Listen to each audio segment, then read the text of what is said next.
techniques is the light, and it involves using the middle finger and the thumb, closing your eyes, pressing in and somewhat up on your eyeballs, and then putting your forefinger in the middle of your forehead where your third eye is supposed to be, and focusing your concentration, your inner vision, on the light, the single point of light that appears at that point.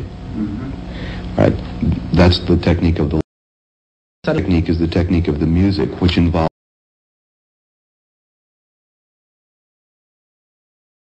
putting your thumbs in your ears, closing your eyes and holding them closed with the little fingers of each of your hands, joining the rest of your fingers and forming a kind of cap or a bonnet over your head, and concentrating on the inner sound.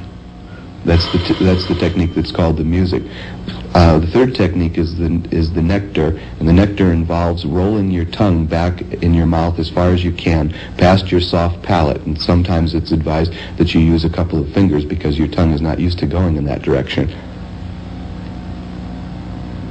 The Mahatma said, takes his tongue and he turns it all the way around. He's loosened up those muscles that were, for me, were tight. Puts his tongue all the way back to the back of where your mouth curves down. The roof of your mouth then curves down, and then there's an opening. And he goes past that opening with his tongue and then up into the canals that lead to the nose and I suppose the ears too. And that is just bliss.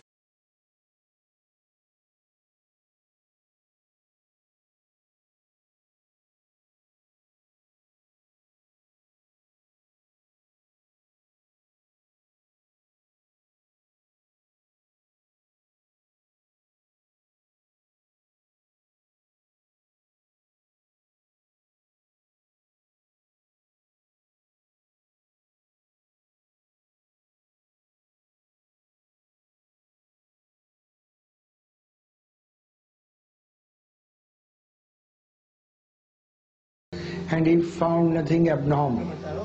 The sun transmits energy through a hole in the holy man's throat, producing a sticky, solid lump that he can redigest. This, he claims, refuels the chakra power points in his body.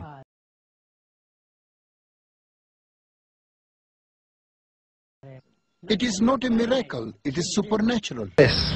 Fourth technique is the word, the unspeakable name of God, and that is basically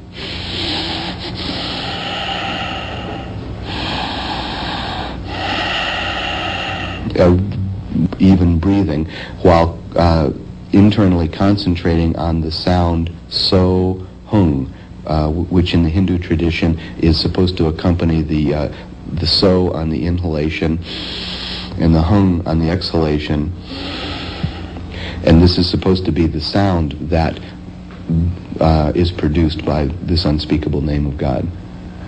Every morning when you got up, before you got out of bed, you were supposed to cover yourself with your sheet and do at least a half an hour on the word, a half an hour on the music, and as much of the light as you could. And you were supposed to be doing the nectar while you were doing all of the other three. And then you were supposed to do the same thing for 1 hour every evening just before you went to bed. So you were doing at least 2 hours of formal meditation.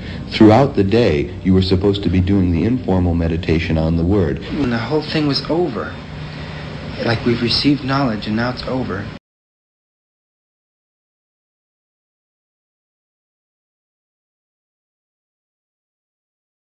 Then immediately he switched, the Mahatma switched from talking about this knowledge to talking about Guru Maharaji. And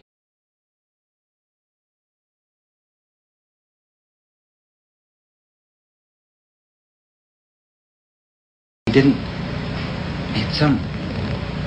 he made it, we should all come to India, and I thought, wait a minute, he's just made, a little jump in logic there. I'm with him all the way, and then suddenly I don't understand the connection. I've got this knowledge and it's terrific, but now I should follow Maharaji for the rest of my life. I don't understand why. Why isn't, he said it's this free gift, and I've just received this free gift, and I say, thank you, but, do I have to say thank you for the rest of my life? But I really completely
freaked out on him is when I got this letter. It said, well, yes, Macharaji is our Lord and Master, but he's also a little kid.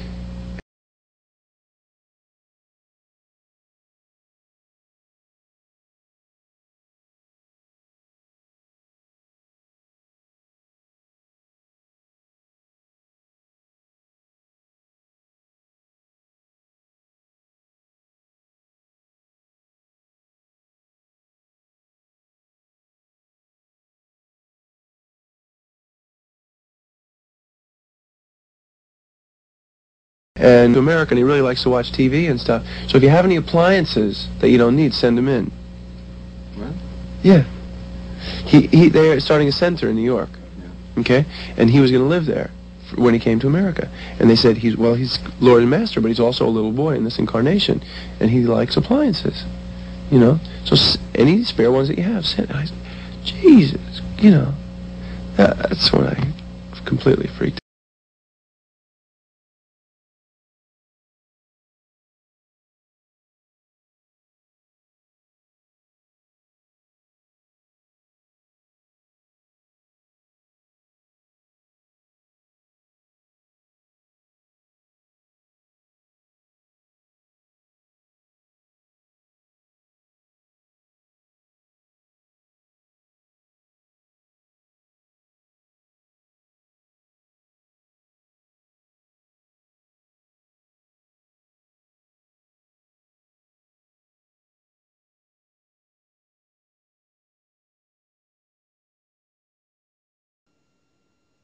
What do you need? You need a way to be able to go inside.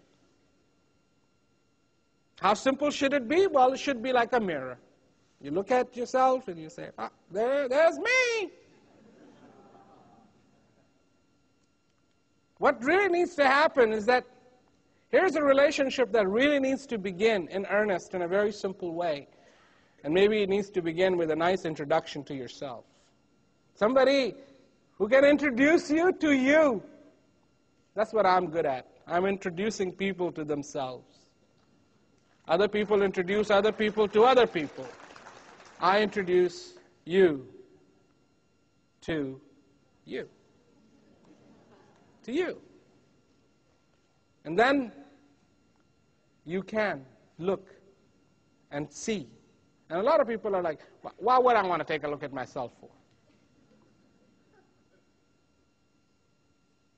Because you will see what you have never seen before.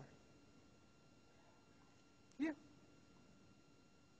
And if you ever want to see a wonder,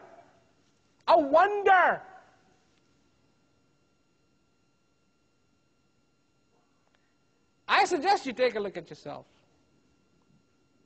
Because you are, in that place within you, marvelously wonderful. Not the concepts, not the ideas, not the goods, not the bads, not the anger, not the disappointments, but a purity, a timeless purity of existence.